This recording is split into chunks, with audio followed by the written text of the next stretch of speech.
잠깐 저기 계시다가 악수 한번 하시죠. 여기 계시다가 지금 악수하고 다니니까.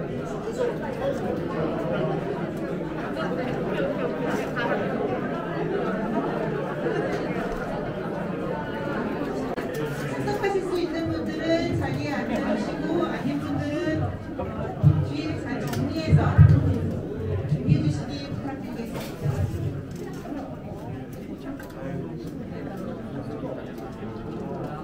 자, 그럼 오늘 간담회를 시작하도록 하겠습니다. 안녕하십니까? 저는 인천 연수을 당협위원장 민현주입니다. 인사드리겠습니다.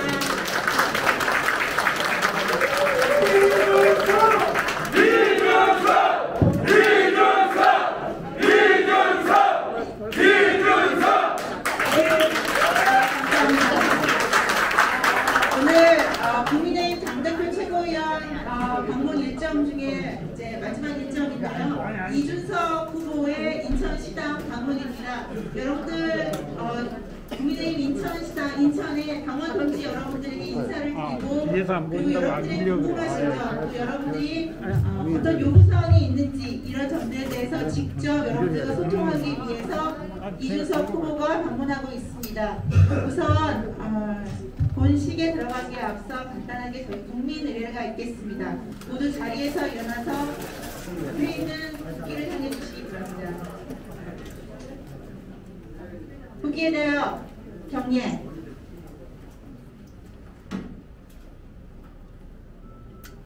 바로 모두 자리에 앉아주시기 바랍니다. 애국가는 생략하도록 하겠습니다.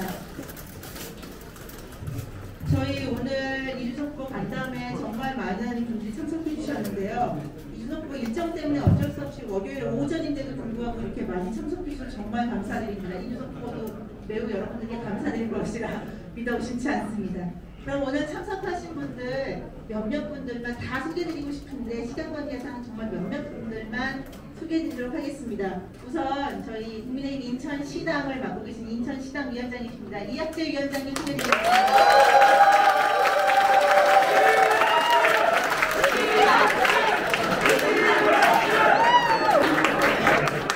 다음은 안상수 전 인천시장이십니다.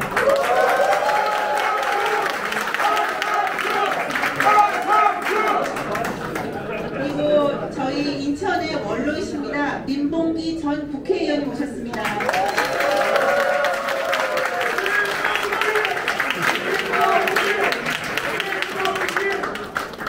저희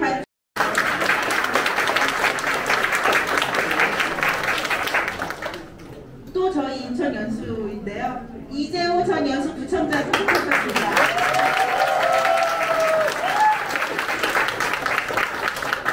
전진수 전 교육감 대행님 참석해 주셨습니다.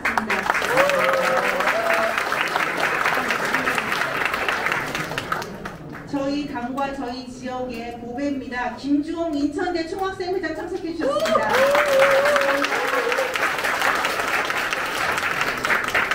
마지막으로 저희 국민의힘 인천 지역의 국회의원이신데 배준영 의원이 오늘 현장 일정 때문에 불가피하게 참석을 못했습니다. 그래서 김인경 배준영 의원 사모님께서 참석해 주셨습니다.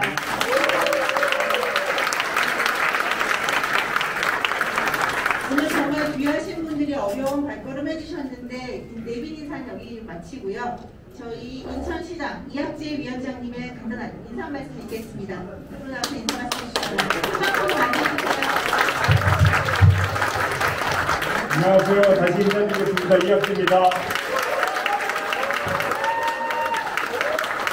이게 우리 당에서 이렇게 주관했다기보다는 당에서는 그냥 연락만 간단하게 드리고 사실은 이준석 후보가 그냥 참여하는 그런 형식인데 너무 좀 편파적인 것 같습니다.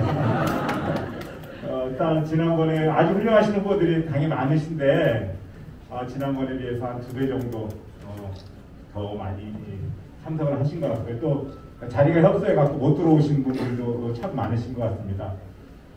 우리 국민의힘 개혁의 상징이시고 또 온 국민의 관심을 우리 당으로 집중시키시는 진짜 변화의 상징이신 이준석 후보를 큰 박수로 환영해 주시기 바랍니다.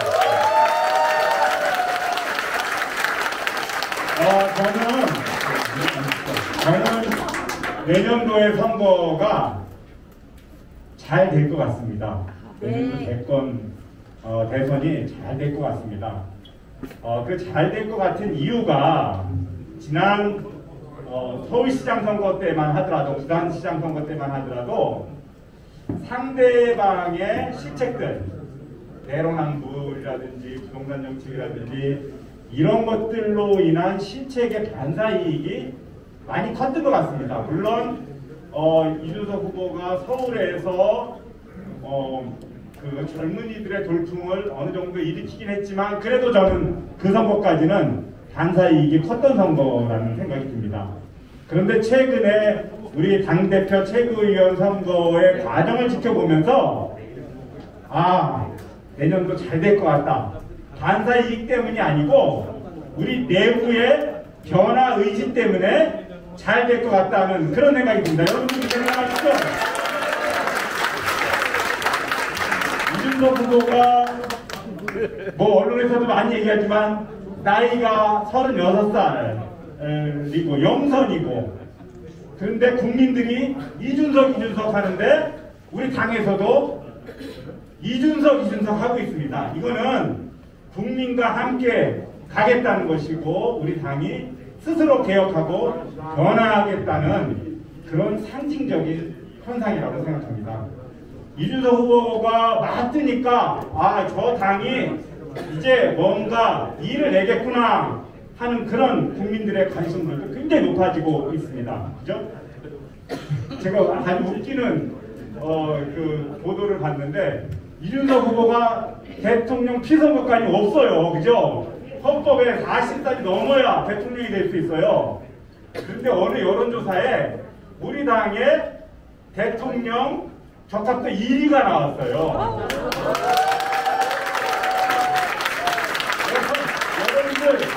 여러분들, 이거 보통 현상이 아닙니다. 네? 여러분들 진짜 잘 키워서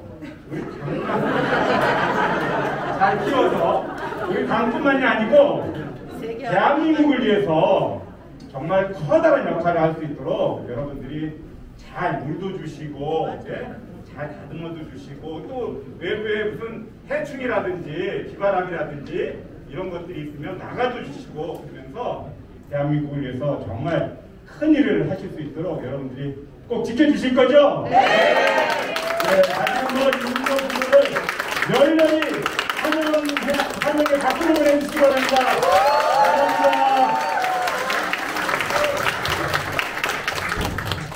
감사합니다. 이제 여러분들이 기다리시던 이준석 후보가 저희 인천에서 어떤 이야기들을 했을지 한번 들어보도록 하겠습니다. 이준석 후보 앞으로 나오셔서 말씀해 주시겠습니다. 큰 박수로 환영해 주시기 바랍니다.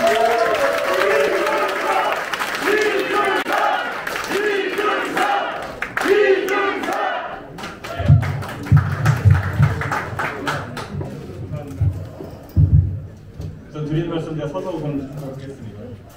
이렇게 만나뵙게 해서 반갑습니다. 우리 국민의힘의 인천 당원분들 반갑습니다. 제가 원래 어릴 때는 공부하면서 1등도 많이 해보고 했는데 그 정치판에 들어온 지는 한 번도 1등을 해본 적이 없습니다.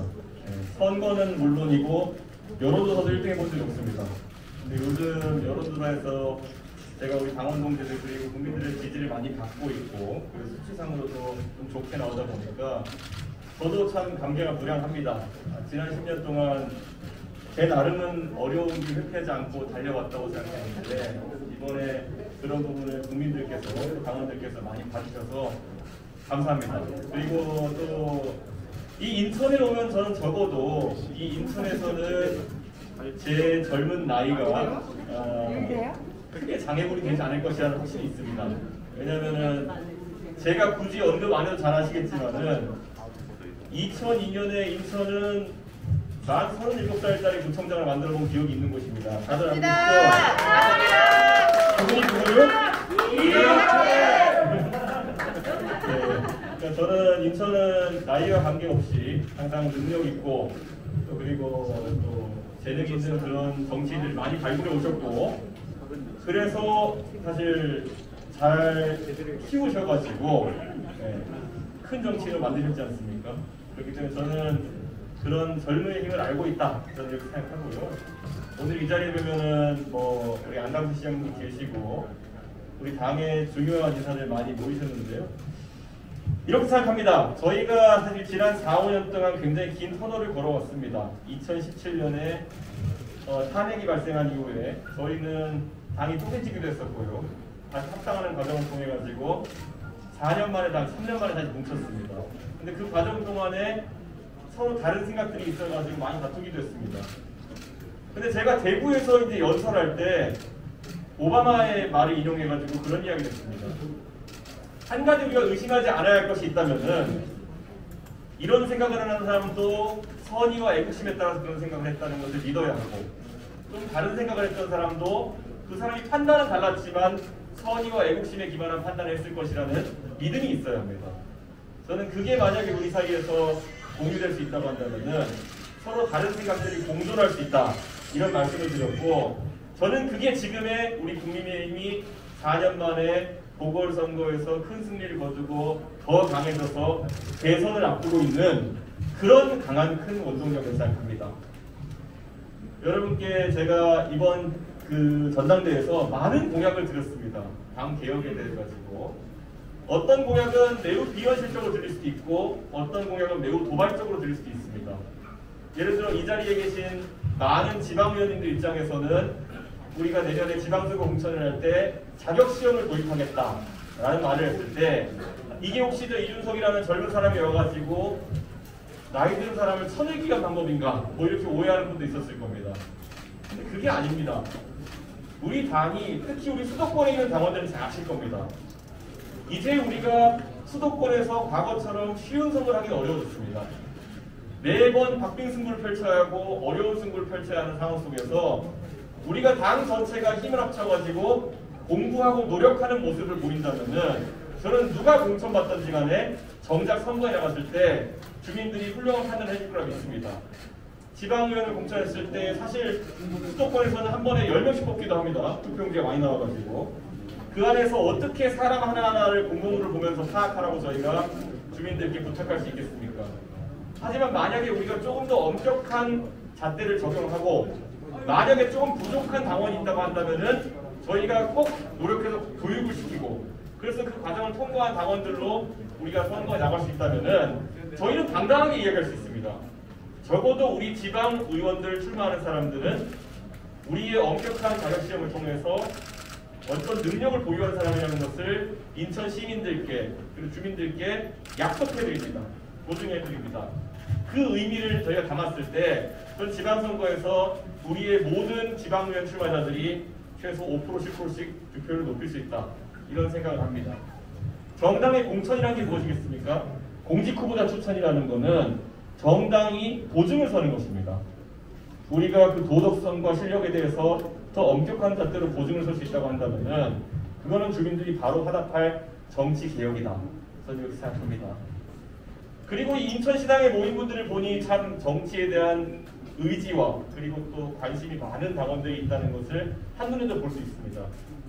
그래서 제가 당대표가 되면은 바로 시행할 것이 남녀노소를 가리지 않고 우리 당의 중앙당 대변인 2명과 상근 부대변인 2명은 토론 배틀을 통해 선발하기로 했습니다. 네. 지금까지 우리 당의 당직이라는 것이 전당대회 캠프에 줄 섰던 사람들 아니면 연공서열을 따라가지고 이렇게 당직이 배분됐다고 한다면은 저 이준석이 당대표가 되면 우선 중앙당부터 시작하겠습니다. 대변인이라고 하면요, 과거에는 훌륭한 논평을 내서 언론에 우리의 뜻을 전하는 역할이었고요.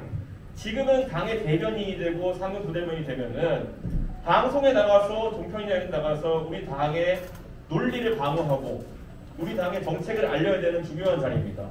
근데 지금 여러분 TV 틀어보시면은 종편방송이나 YTN 이런 데 보면은 우리 당 출신의 인사들이 아니라 그냥 보수 성향의 언론인이나 아니면은 뭐 그런 평론가들이 그 자리를 대체하고 있습니다. 그렇게 해서는 당의 입장을 정확하게 국민들에게 전달할 수 없습니다. 때로는 그 평론가들이 특정 대선 주자 이렇게 줄 서가지고 그쪽에 맞는 발언을 할 수 있습니다. 우리 당의 발언이 아니라. 지난 서울시장 선거 때 보셨을 겁니다. 우리 당의 오세훈 후보가 아주 훌륭한 후보가 당당히 섰음에도 불구하고 방송에 쓰면은 우리 후보를 칭찬하는 평론가가 있는 것도 아니고 보수 진영 평론가라고 하는 사람이 다른 당의 후보를 미는 상황도 발생했습니다. 저는 앞으로는 그런 일이 발생하지 않도록 우리가 충분한 인력을 확충해야 되는 것이고 그 안에는 공정함, 경쟁 선발이 있어야 된다 생각합니다. 저 이준석 개인적으로 고정방송이 17개입니다. 방송만 틀면 이준석이 나옵니다. 저 그거 그다지 돈 벌려고 한 거 아니었습니다. 종편방송 해가지고 교통비 빼고 나면 남는 거 별로 없습니다. 세금도 내야 되고. 한 번 하면 보통 10만원, 15만원 줍니다. 그런데 그렇게 했던 것은 그만큼 우리 당의 입장을 대변하는 사람들이 많이 없었기 때문입니다. 제가 만약에 여러분의 승인을 받아서 더 큰 역할을 하게 된다면 저 방송 다 그만둬야 됩니다. 그 17개의 빈자리를 채울 사람들이 여러분 당원들의 손으로 뽑은 경쟁력 있는, 능력 있는 우리 당의 경쟁 선발된 대변인들이었으면 좋겠습니다. 그게 바로 우리가 앞으로 공정 경쟁을 선언하면서 겪어야 될 일들이고요. 주변에 만약 정치를 하는 데 있어서 돈이 많이 든다, 아니면 시간이 많이 든다라고 걱정하는 분이 있으면은 이제 그 걱정은 접으라고 말씀드릴 수 있습니다. 가장 실력 있고 능력 있고 당을 사랑하는 사람이 당직을 맡아서 활동할 수 있고 정치에 진출할 수 있도록 이 체질을 개선하겠습니다. 그리고 이런 말씀드리기 뭐하지만은 제가 대구에 가서 연설한 걸 보신 분이 있을 겁니다. 박근혜 대통령에 대한 언급을 했습니다. 아마 아까 제가 언급한 것처럼 우리 당원들끼리 가장 큰 이견이 있었다면은 탄핵에 대한 서로 간의 입장 차이 때문에 그럴 것입니다. 그런데 잘 생각해 보면요, 똑같은 겁니다. 그 탄핵에 대해서도 찬성하는 분이 있고 반대하는 분이 있고 또 형사재판에 대해서도 형량이 과했다고 생각하는 분도 있고 아니라 생각하는 분도 있고 여러 가지 생각이 있지만은 이 생각들이 공존하는 것이 중요하다라고 말하는 건 뭐냐면은 그래야 우리가 첫째로는 대통합을 이룰 수 있습니다. 제가 대구 연설에서 언급했던 것처럼 저는 박근혜 대통령에게 항상 개인적으로 감사했고 제가 이 자리에 서서 당원들께 말씀드릴 수 있는 것도 그분이 저를 발탁했기 때문일 겁니다. 하지만 제가 그렇게 힘들여서 목이 쉬어가면서 대통령 만들었던 분이 어떤 주변 사람 관리를 잘못해서 호가호위하는 사람들 때문에 우리 정부가 무너졌다고 한다면 저는 그 부분에 대해서는 굉장히 부정적으로 안타깝게 생각합니다. 하지만 또 그 뒤에 형사재판을 했는데 김대중 대통령은 아들 사형제가 돈 문제에 연루되어가지고 감옥에 간 사람도 있는데, 그리고 이명박 대통령은 형도 문제가 생겼던 적이 있는데 핏줄이 문제가 됐을 때는 문제 삼지 않았던 대통령 본인에 대한 어떤 책임 지우는 것을 박근혜 대통령에게는 공동지감론과 경제 공동체론이라는 걸 통해 가지고 했습니다. 그런데 어쩌면은 우리 사회가 발전해 나가는 과정 속에서 그런 부정부패에 대한 관점이 갈수록 엄격해지는 것일 수도 있습니다.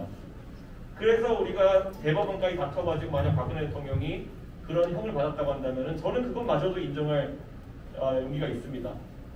하지만 저희가 이제 눈을 부릅뜨고 지켜봐야 되는 것은 과연 박근혜 대통령에게 적용되었던 그 포괄적인 뇌물수수라는 그 제목이 지금 우리나라 공정과 경제와 사회 질서를 다 무너뜨리고 있는 문재인 정부의 그 호가호위하는 세력들과 그 추종자들에게도 그대로 적용될 수 있도록 우리가 잠시의 눈을 부릅뜨고 꼭 내년에 대선과 지방선거를 승리해야 됩니다. 안 그렇습니까?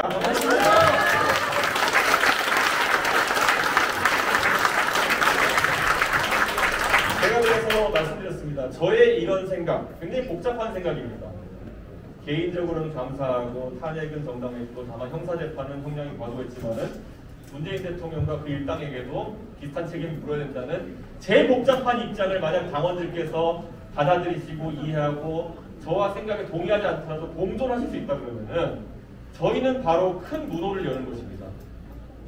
예전에 박근혜 대통령과 이명박 대통령 그 측근 인사들을 수사했던 한 검사는 문재인 정부의 측근들에 대해서 아주 엄격한 수사를 했고 문재인 정부의 탄압을 받아서 검사의 옷을 벗었습니다. 우리가 만약 이런 입장들이 공존할 수 있다면 당장 그 사람은 우리 당에 와가지고 문재인 정부와 맞서기 위해서 여러분과 함께하는 것을 주저하지 않을 것이고 예전에 안철수 대표 같은 사람도 기억하시겠지만은 진보 진영에 있을 때 누구보다 우리 보수당을 비판했고 우리 정부를 비판했던 사람이지만은 이제는 문재인 정부와 맞선 데 있어서 힘을 합칠 수 있는 것이고 어떤 경제부총리는 문재인 정부의 초대 경제부총리였지만은 그들이 말하는 소득주도 성장이나 아니면 여러 가지 말도 안 되는 정책에 맞서다가 물러나가지고 이제 국민을 위하려고 하고 있습니다. 그런 사람도 포괄할 수 있는 것이고 저는 이런 것들이 우리 포용 정신이 기본이 됐을 때 대통합을 이룰 수 있다 생각하고 저는 그들을 이끌고 그들과 함께 당원 여러분께 호소할 겁니다.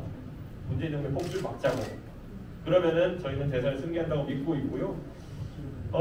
이번 전당대회 저는 제가 당선되는 거 굉장히 바랍니다.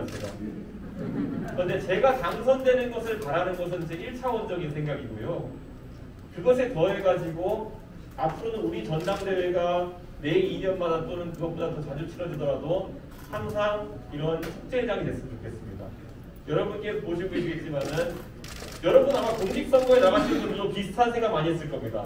여기 예를 들어 지방선거에 나가보신 분들이나 또 국회의원 선거에 나가보신 분들 누구나 원래 하던 것을 안 하게 되면은 사람은 관성에 따라서 굉장히 두려워합니다.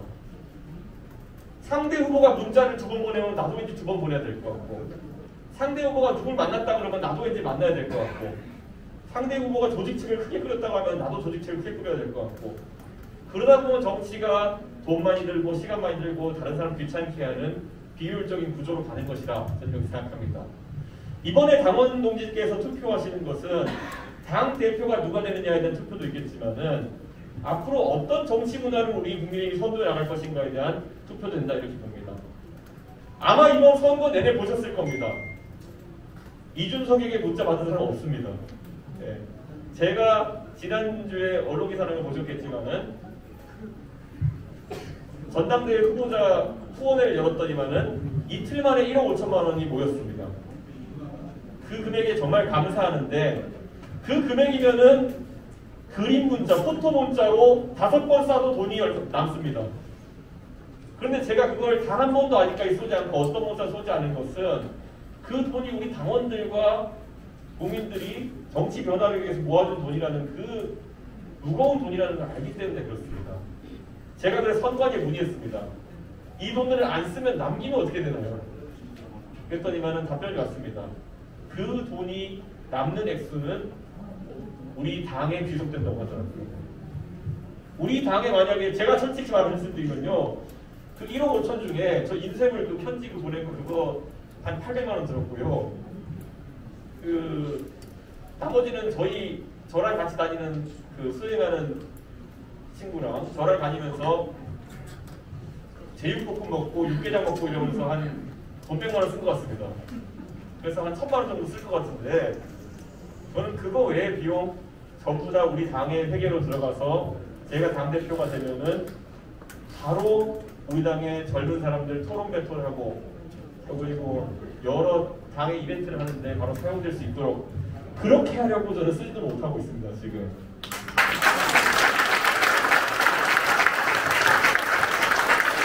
아마 여러분께서 이번에 선거 문화를 확 바꿔주신다면은 저는 우리 정치하는 문화가 바뀔 것이고 혹시라도 돈이나 조직 아니면 또 이런 문제 때문에 본인이 너무 정치하고 싶은 열정과 애국심과 능력이 있음에도 불구하고 정치를 포기하셨던 당원이 있다면은 저는 간곡하게 부탁드립니다. 내년 지방선거에서는 꼭 도전해 주십시오. 제가 적어도 당 대표가 되어가지고 공천의 원칙을 정할 때 돈과 조직 그리고 연봉 서열이 공천의 잣대가 되지 않도록 제가 꼭 신경 쓰겠습니다. 이것은 제가 꼭 약속드리겠습니다.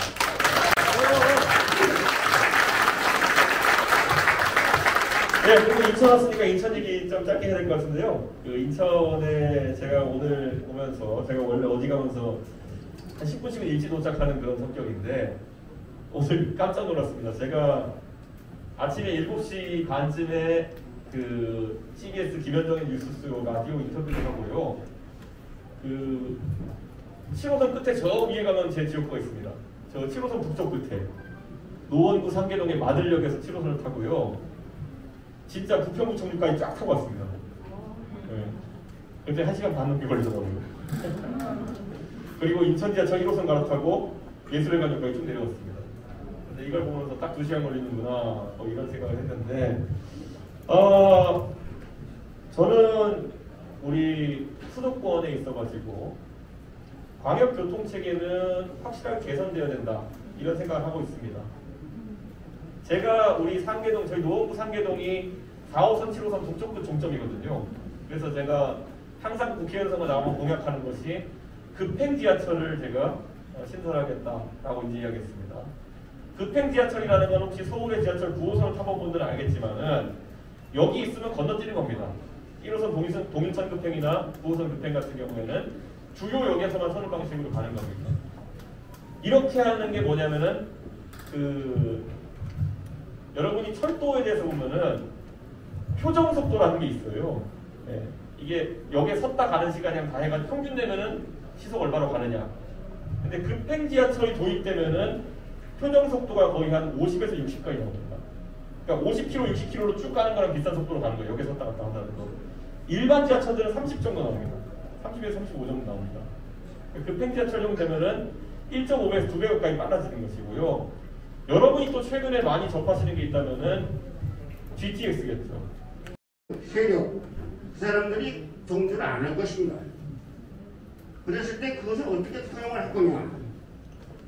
이런 문제를 생각을 하고 만약에 우리 국민의힘의 대통령 후보를 경선을 하는데 후보께서 어떤 사람을 이제 발탁을 할 건지 그건 모르겠지만은 제 개인적으로 생각을 하면은 지금 감사운동하는 최재형 씨가 있어요. 질문이 있습니다. 원이 위에 질문할 사람들이 있어가지고요. 그 양반이 군부가장이에요. 6.25 때 북한 전함을 가지고서 부산을 상륙하라고 할 때 우리나라의 전함 한척 갖고 지었는데 그 아버지가 그래서 격침을 했어요. 그래서 부산 상륙을 못했습니다. 예, 제가 잘 알고 있습니다. 군부가장이고 최재형 씨가 거기서 그 아들이 공부를 잘해가지고 경북고등학교 서울대학을 다니면서 동료 장애인을 얻고서 다녔어요. 예? 그리고 자기도 아들들, 자식들이 있는데 그 사람을 의대원에서 기르고 있어요. 알았어요. 자, 그렇게 훌륭한 사람도 있어요. 그러면 지금 여론조사에는 나타나지 않지만 후보께서 그렇게 훌륭한 사람을 그냥 내버려 줄 것인지 그런 부분을 좀 발탁을 해서 경선에 부처가도 한번 해볼 것인지 대통령 후보를 결정을 할 때 어떻게 하실 건지 그런 의견을 좀 듣고 싶다 이거예요. 예. 그다음 생각 못해요. 아니요, 민현님 지금은 이제 그만. 시험을 알았어요. 시험을 누구 시험을 한다고 그러는데 앞으로 후보를 시험을 보고 나 이렇게 설득하는 건 좋지만은 나는 이 자리에서 당에다가 정치학교를 하나 만들려고 정치학교. 내 정치학교에 사람들을 임명을 시켜가지고 거기서 훌륭한 사람을 골라서 부부를 내보내는 그런 정책을 외국에서도 하고 있어요. 그게 어떤가? 이 세 가지를 질문을 했습니다. 미안합니다. 네, 우선 짧게 말씀드리면 탄핵에 대한 입장은 저는 민 의원님 입장을 존중하고요. 그리고 당연히 공존을 할 수 있다 생각합니다. 그러나 제가 당 대표로서 아까 말씀하신 것처럼 탄핵은 입장 공존할 수 있겠으나 적어도 석방에 대한 문제 또는 사면에 대한 문제는 제가 당 대표로서 공적인 데서 언급하지 않겠습니다. 그리고 또 보면은 아까 윤석열 총장이나 최재형 감사원장에 대한 평가를 이제 해주셨는데 저는 누가 오든지 간에 문호를 열 계획에 있습니다. 그것은 우리 당내 인사들 당연히 경선에 참여할 것이고요. 당 밖의 인사들은 참여할 수 있겠지만은 저는 첫 번째는 그분들의 의지라고 봅니다. 예를 들어 최재형 감사원장 같은 경우에는 많은 분들이 타천, 자천 이렇게 얘기하시는 분도 있겠지만은 정작 본인이 아직 공무원의 신분이기 때문에 이것을 본인이 그만두고 나오겠다는 순간이 오지 않는 한 저희가 땡기는 것도 다소 문제 소지가 있습니다. 그래서 저는 민현정 총장을 포함해서 많은 분들한테 최재형 감사원장에 대한 좋은 이야기를 듣고 있고 또 그런 분이 만약에 개인적인 결단에 의해 가지고 참여해 주신다면 정말 감사할 것입니다. 제가 따로 그분이 아직까지 공무원 신분이실 때 언급을 자주 하기 어려운 상황을 이해해 주시기 바랍니다. 그리고 당원 교육에 대해서는 의원님 말씀하신 것처럼 저희가 시험을 본다는 것에만 이제 부각이 되어 있는데 혹시라도 거기서 만약에 점수가 부족한 당원이 있다면은 교육 프로그램까지 진행하겠다는 것이 원래 공약의 핵심입니다. 그래서 당연히 그런 교육을 진행할 거라고 약속드리겠습니다. 예, 또 혹시 질문? 네. 이의상 인천 서구의 구의원입니다. 오늘 인천 방문해 주셔서 너무 환영하고 감사드립니다. 아니 아니라 저는 이제 지금 집이 없습니다. 전세를 살고 있는데요. 주식도 또 해본 적이 없어가지고 주식도 못 하고 있습니다. 지금 주식시장 또 부동산 시장 이렇게 들여다보면 조바심이 나가지고 저도 또 저희 가족들도 지금 어떻게 하나 지금이라도 빚을 내서 집을 사야 하는지 주식이라도 조금씩 해봐야 하는지 이런 조바심이 이제 생기기 시작했습니다. 그래서 막연하게 좀 부동산이 인천도 상당히 지금 상승세를 지금 보이고 있기 때문에 또 특히 저같이 이제 제 지역이 경단인데요. 경단 신도시, 김포 이 지역의 집값이 지금 2배 이상 상승했기 때문에 저로서도 지금 너무 불안하고 이 부분에서 앞으로 우리 당이 어떤 당의 정책 또 이준석 후보님의 그런 부동산의 방향에 대해서 간략히 말씀해 주시기 바라겠습니다. 예, 저희 이명박 정부 때부터 저희가 부동산 가격에 대해서 대처하는 말씀은 수요 공급을 맞춰가는 경제적인 방법에 의한 것이고 최근에 이제 문재인 정부에서 있었던 대출 규제라든지 아니면 또 강한 세금 정책이라고 하는 것은 단기간적으로 효과를 볼 수도 있겠으나 또다시 어떤 수요와 공급에 문제 있어가지고 크게 터질 가능성을 내포하고 있다 이렇게 봅니다. 그래서 신도시 공급과 더불어가지고 재개발되고 공급에 주력하는 정책을 해야 된다 이런 생각하고요. 부동산 문제에 있어서 가장 많은 사람들에게 박탈감을 주는 것은 집 가진 사람이 어쨌든 자산을 증식하는 동안 집이 없는 사람은 그에 못 미치는 어쨌든 자산 상승을 겪고 있다는 것일 텐데 저는 그 부분에 상당히 공감하고 그래서 집값이 예를 들어 제 생각에는 삶의 질이 개선되어 가지고 집값이 올라가는 것은 저희가 사회적으로 용인할 수 있습니다. 예를 들어 어떤 아파트가 20평대 아파트가 재건축 재개발이 돼가지고 30평대가 되고 새 집이 되었다. 그러면 집값이 오르는 것은 당연히 저희가 인정할 수 있는 것이겠죠. 그런데 가만히 있는 20평대 집이 구축이고 아무 변화도 없는데 갑자기 가격이 급격하게 뛰어버린다. 이런 것들은 저는 말 그대로 삶의 질에 영향을 주는 것이고 저는 그런 부분은 좀 문제가 크다 이렇게 보는 거고요. 다만 이제 아까 말했던 것처럼 그런 구축 사는 사람들은 계속 그러면 재산 가치 유지해야 되느냐. 그게 아니라 아까 말했던 것처럼 집이라는 것도 꾸준히 변합니다. 예, 저도 이제 항상 제가 최근에 집을 구매할 때 느꼈는데 집이라는 것은 이 고정적인 것이 아니고요. 10년마다 사람들의 생활 양식도 바뀌고 하기 때문에 그에 따라서 주택도 업그레이드가 되는 것이기 때문에 저는 인천 지역에서도 만약에 주거 환경이 업그레이드될 지역이 있다고 한다면은 저희가 적극적으로 그런 주택들을 도울 수 있도록 이렇게 하겠습니다. 그래서 저는 그리고 또 이제 한 가지가 뭐냐면은 이 부동산의 원래 동심원 이론이라고 해가지고 중심지부터 서서히 멀어져 가면서 이제 지가가 떨어지는 그런 어떤 이론이 있는데 이 한 단계를 뛰어넘는 게 정말 어려운 상황이 되어버렸습니다. 예를 들어서 젊은 나이에 아이들 키우고자 외곽지지만 내 집 한번 사보려고 나왔던 사람들이 직장은 서울이고 아니면 뭐 그런 도시인데 서울에 가까워지기가 너무 어려운 그런 현상이 있는 것 같거든요. 그래서 이 그 수도권 내에서 서울과 비서울의 격차라는 것은 아까 말했던 방역 교통 체계라든지 이런 걸 통해서 가지고 꾸준히 저희가 개선할 수 있도록 노력해야 된다고 생각합니다. 네. 또 혹시 질문? 네. 이렇게.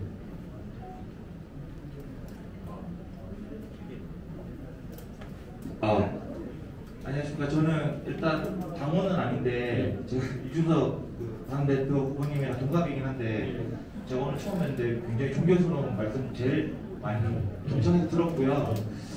그 중에서 이제 GTX 관련해서 말씀해 주신 부분에 대해서 굉장히 감사의 말씀 먼저 드려요. 제가 지금 GTX-D 2차 심의 추진단 단장을 하고 있는데요.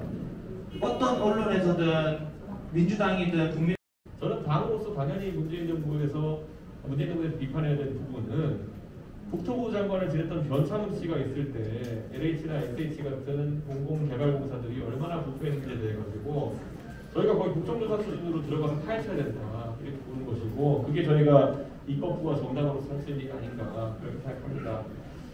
그리고 이제 낙하산 공천에 대한 우려를 이제 말씀하셨는데요. 사실 기초자격시험의 도입은 이런 낙하산 공천을 방지하기 위한 목적이 있습니다. 제가 지금 기획하고 있는 것은 저희가 기초자격시험을 도입하게 되면은 올해 안으로 빠르면은 9월쯤부터 기초자격시험을 처음 시행할 수 있습니다. 그렇기 때문에 원래 기초자격시험이라는 게 사람을 떨어뜨리기 위해서 보는 시험이 아닙니다. 예를 들어서 논리력이니 컴퓨터니 뭐 이런 측정하게 되면 대여섯 개 과목 측정하면은 그 중에 사람이 꽈락하는 과목이 나올 수 있습니다. 그럼 꽈락하는 과목에 대해서는 제가 더 교육을 진행하고 그래서 한 달이나 두 달 뒤에 다시 시험을 볼 수 있게 하고 이렇게 하는 것이기 때문에 적어도 낙하산 공천에서 문제되는 선거 때만 띠크가 나타나가지고 그 소위 말하는 낙하산 공천으로 그냥 위원장이 찍어내리는 경우 이게 상당히 적을 것으로 기초자격시험이 도입되면 그런 생각을 하게 됩니다. 그리고 말씀하신 것처럼 뭐 지방선거 공천에 대해 가지고 당협위원장들의 역할이 지금 크기 때문에 그런 줄서기나 낙하산 공천에 문제가 나오고 있는 것으로 이렇게 보이는데 저는 그런데 그에 대한 대안으로 만약에 상향식 공천을 한다 하더라도 지금 우리의 지역 당협단위의 당원 기반으로는 상향식 공천을 치르기 어렵습니다. 예를 들어 지역에 뭐 구의원 선거구별로 만약 당원이 100명밖에 없는 곳이 있다 하면은 그 사람들 모아서 반장 선거하는 건 웃기지 않습니까? 그렇기 때문에 저는 제가 공 의원님이 질문하신 부분에서 저도 여러 고민이 있지만은 가장 첫 번째는 저희가 당원 기반을 확 늘려야 됩니다. 지금 우리 책임당원이 30만 명 정도 이렇게 된다고 오늘 알려져 있는데 저는 이 수치가 적어도 내년 대선 되기 전까지는 70만, 80만이 돼야 되는 것이고 지방선거를 앞두고는 100만 당원을 만들어야 된다고 봅니다. 100만 당원을 모으고 그 안에서 우리가 진짜 상향식 공천이라든지 주민을 위한 어떤 활동을 하는 사람들 뽑아 올릴 수 있다 그러면은 그게 공천 개혁의 시발점인데 지금은 다만 당원 구조가 좀 취약하기 때문에 바로 그렇게 하지 못하는 점에 대해서 좀 양해를 다들 이제 좀 부탁을 드리는 바입니다. 제가 지금 중요한 부분인데요. SNS는 이렇게 말씀드릴게요. 제가 이제 국회의원 선거를 낙선하긴 했지만은 SNS 활용에 있어서는 그래도 보수 진영에서 좀 열심히 하는 편입니다. 제가 오늘 이 자리에 오신 혹시 기초의원, 강의원 출마자분들이 있으면 그냥 팁을 드리고 싶은 게 동네 사람만 모으는 것도 방법이 다 있습니다. 예를 들어 인스타그램이나 페이스북을 하면서 동네 사람 찾아다니는 것도 방법이 있고 하거든요. 우선 그런 것들에 대한 체계적인 교육이 먼저입니다. 그렇기 때문에 뭐 저 스스로도 알고 있는 노하우가 좀 있고 그리고 SNS 마케팅하는 쪽에 그런 전문가들도 있고 심지어 우리 당원들 중에서 페이스북 부사장도 있습니다. 제가 꼭 이렇게 초빙해가지고 굉장히 훌륭한 이런 SNS 활용법에 대한 교육을 할 수 있도록 하고요. 그 과정에서 좀 우수성을 좀 두각을 드러내는 당원들이 있다면은 당연히 어떤 위원회 조직이나 이런 걸 통해 가지고 또 활발한 활동을 할 수 있도록 하겠습니다. 감사합니다. 감사합니다. 양해 말씀드릴게요. 지금 시간은 제한되어 있고요. 여러분들이 질문을 하고 싶어 하시니까 질문은 각자 짧게 1분 이내로 짧게 해주셔야 여러분들이 더 많은 당원 동지 여러분들이 이준석 후보와 이야기를 할 수 있습니다. 그래서 그 점 양해 부탁드리고요. 지금 질문해 주시는 분 짧게 해주시기 바랍니다. 네, 안녕하세요. 일단 그 이준석 당대표 후보를 지지하는 저는 인천시당의 문화체육특별위원회 위원장으로 있는 김영훈이라고 합니다. 지금 이제 좀 질문을 좀 드리고 싶은 건 좀 소상공인 소급 적용에 관해서 좀 여쭙고 싶은데요.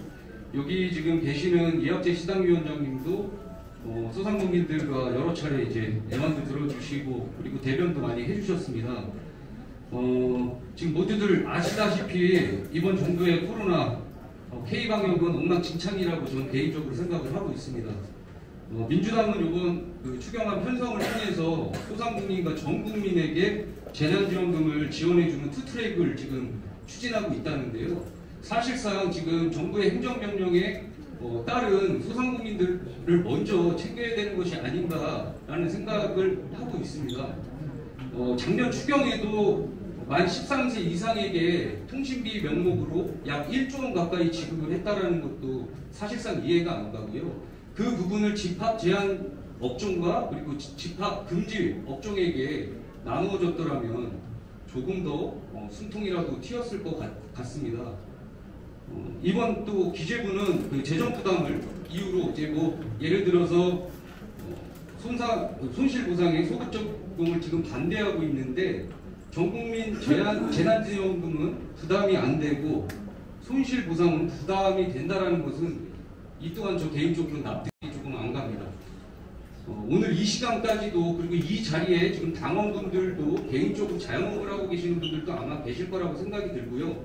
저 또한 지금 많은 분들이 지금 이준석 당대표에게 이 질문을 듣고자 지금 자영업을 잠깐 문을 닫고 오신 분들도 계십니다. 정부의 행정명령으로 발생한 피해인 만큼 실질적인 그 영업 금지, 제한, 업종에 관해서 소급 적용해서 헌법의 근거에 정당한 보상이 필요하다고 생각이 듭니다. 이준석 당대표 후보님께서 우리 국민의힘 당대표가 되신다면 이런 소급 적용에 대해서 어떠한 목소리를 내주실 건지 듣고 싶습니다. 저는 국가가 개인의 희생을 강요했을 때는 그에 따른 합당한 보상을 해야지만이 국가가 유지된다고 봅니다. 전쟁이 났을 때 군인들을 예를 들어서 징병해가지고 전쟁에 내보냈으면 그들에 대해서 나중에 우대하고 보훈의 측면에서 저희가 보상하지 않으면은 누가 국가를 위해 싸우려고 하겠습니까? 마찬가지로 여기 혹시 SUV나 1톤 트럭 가지신 분들 있다면요. 우리나라 징발법에 따르면은 전쟁 나면은 그거 다 징발 대상입니다. 네. 지금 코로나 영업 보상에 대해서 소극적인 정부가 만약에 생각하기 싫지만 내일 전쟁 났을 때 국민들한테 당신들 SUV랑 1톤 트럭 다 내놔라 했을 때 내놓을 사람이 얼마나 되겠습니까? 그러니까 저는 코로나에 대한 어떤 이런 보상이라고 하는 것은 정부가 자꾸 한쪽으로 돈이 없다 그러면서 표만 생각하면서 재난지원금 그리고 뭐 나중에는 대통령 하사금까지 준다고 했어요. 여러 가지 한 3-4가지 쪼개가지고 사람이처럼 10만원, 20만원씩 던져주는 방식을 구사하고 있는데 저는 그거는 오히려 국민의힘에서는 강하게 좀 비판해야 되는 지점이다. 10만원 더 주고 50만원 주고 해가지고 그걸로 사람들이 돈을 쓰고 그래서 경기가 선순환 되어서 이렇게 간다. 이거는 저는 이미 국민들이 믿지 않을 그런 방법론이다 이렇게 보고요. 저희가 사실 그 영업 제한 업종에 대해 가지고는 정말 전체주의적인 사고로 영업을 금지한 겁니다. 네, 그렇기 때문에 국가가 유지되기 위해서는 저는 당연히 그 영업에 대한 피해 보상을 해야 된다. 그리고 제가 당대표가 되면은 국민의힘이 그것에 대해서 가장 적극적일 수 있도록 하겠다. 이렇게 말씀드리고요. 저는 소급 적용을 이야기할 필요도 없다고 보는 것이 당연히 소급 적용이 돼야 되는 겁니다. 그거는.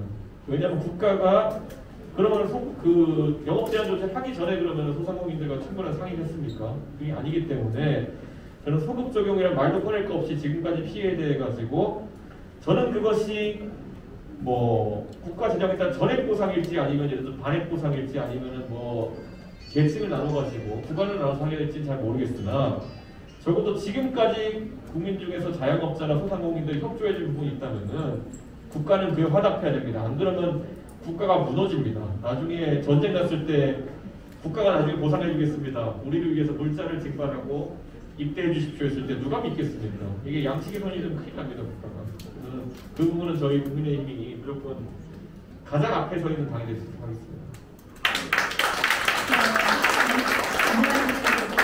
저희 간담회는 마지막 질문을 하고 마무리 짓고요. 왜냐면 여러분들이 이준석 후보와 사진 촬영을 더 원하시는 분들이 많으신 것 같아서요.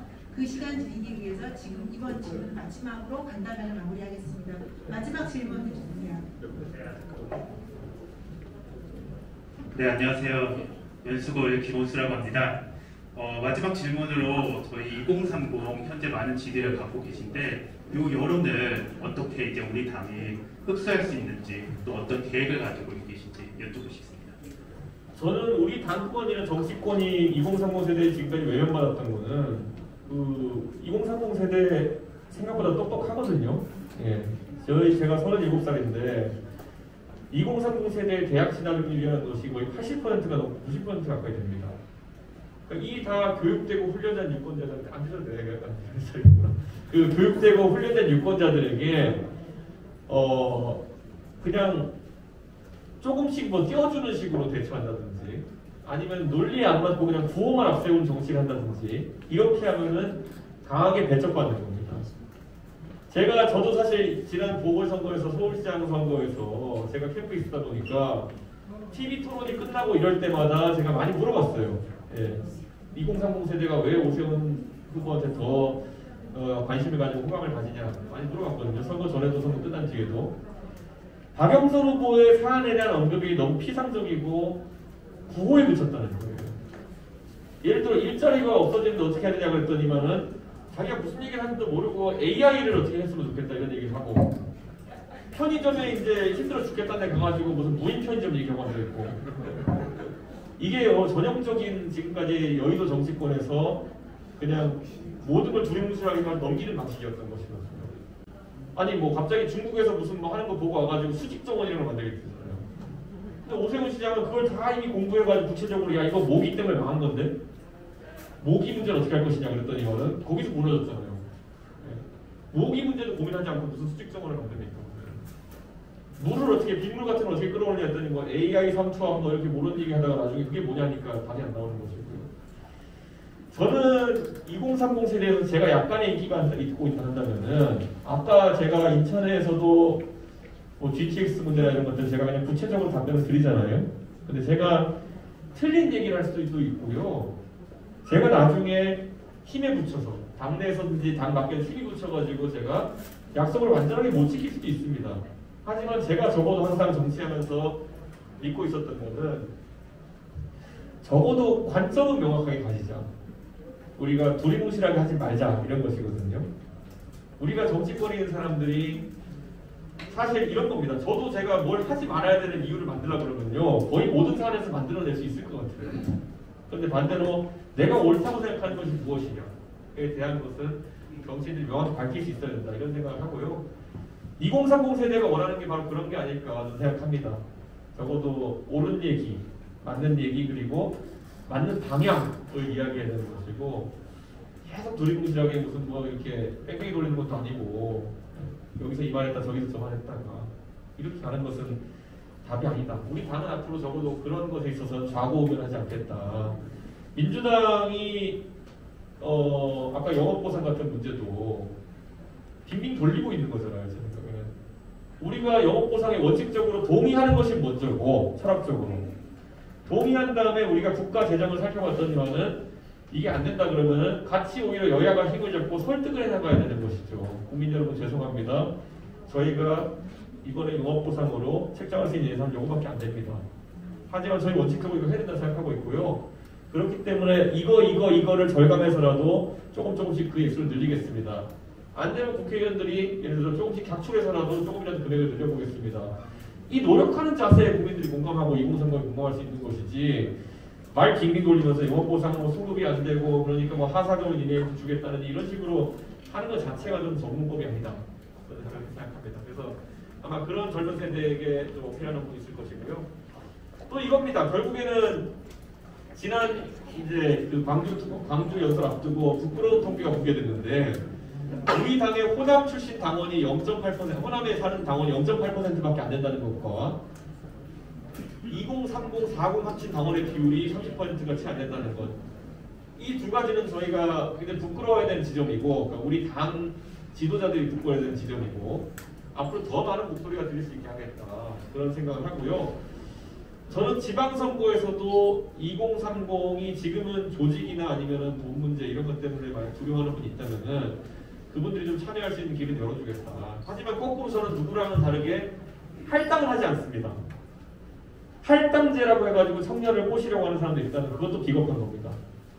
지방선거 나가시는 분들은 알겠지만은 지금 국회의원 선거구마다 지방의원 중에 한 명은 여성으로 공천하게 되어 있습니다. 그런데 그것이 여성에 대한 시혜성 이렇게 막 자꾸 하다 보니까 갑자기 뭐 낙하산공천으로 오는 분이 있을 수도 있고요. 그리고 아니 내가 사는 곳이 예를 들어서 뭐 인천의 서구에 3선거구인데 갑자기 3선거구를 여성 선거구로 찍어버리면은 나는 그럼 어디 가서 정치해야 되는 거냐, 이런 상황이 생길 수도 있습니다. 그게 지금 여성 할당제에서 지방선거에서 굉장히 위험한 지점인데, 이번에 또 저희 당의 당대표보다 모 후보는 청년 할당제를 똑같이 하겠다고 합니다. 국회의원 선거가 하나 나가다가는 청년을 찍어내겠다고 하거든요. 저는요, 그렇게 하면은 어떻게 지방자치가 뿌리낼 수 있겠습니까? 내가 4년 동안 주민의 선택을 받기 위해 가지고 단체들과 활동도 많이 하고 주민들 의견도 청취해서 당에다 전달하고, 나중에 그런데 선거 때 위원장이 갑자기 누가 한 명 왔다 그래가지고, 아니면 위원장 마음에 번쩍 들었다 그래가지고 우리 무슨 뭐 남동구 2선거구를 청년 선거구로 한다, 이래버리면은 그 4년은 누가 벗어날 겁니까? 열심히 노력했던 4년은.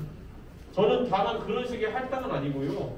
다만 뭐 각 당협에서 결정하겠지만은 민주적인 방법으로 만약에 뽑는다고 하면은 그 안에서 당협에서 당원들끼리 논의해가지고 우리 한번 토론을 해보자 할 수 있는 거고, 어떤 당협에서는 경선을 해보자라고 할 수 있는 것이고, 그런 식으로 젊은 세대의 진출이 이루어질 때 더 훨씬 능력 있는 사람들이 올라가는 것이지, 저는 할당해가지고 문제 절대 해결 안 된다 이렇게 봅니다. 아까 제가 이학재 의원님 언급했지만은 37살에 열심히 하니까 부총장 되잖아요.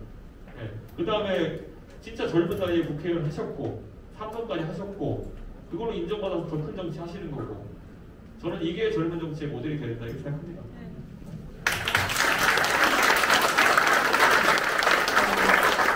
김준석 후보와의 간담회는 이것으로 마무리를 짓겠습니다. 여러분들 너무 고생하셨고요. 그리고 이준석 후보 이렇게 멀리까지 와서 경화동지 여러분들과 따뜻한 시간 가진 것에 큰 박수로 다시 한번 드리겠습니다.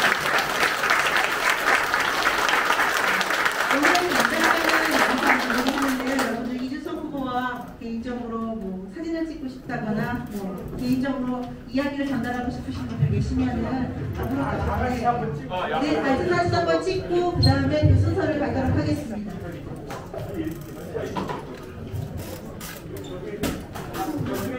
다 오셔갖고 우리 이거 의자 하나